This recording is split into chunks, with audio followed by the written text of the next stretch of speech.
தேங்காய் இருக்குது. இதுலேருந்து இதெல்லாம் எடுக்கிறோம். அப்படி எடுத்துட்டு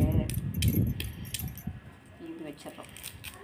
வச்சுட்டா இது என்ன பண்ணுறது, பாத்திரம் வளர்க்குறதுக்கு.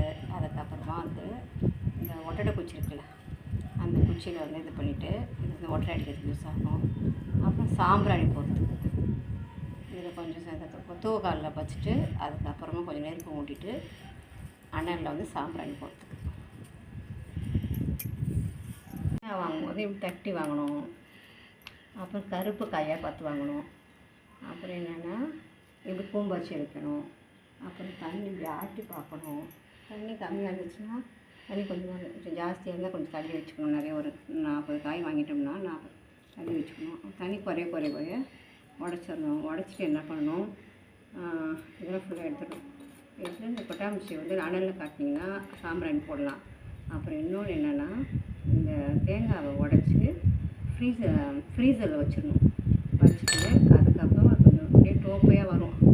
அதுக்கப்புறம் எடுத்துகிட்டு நல்லா கட் பண்ணிவிட்டு மிக்சியில் அரைச்சிக்கலாம். அப்போ கெட்டு போகாது ஃப்ரீசரில் வச்சா.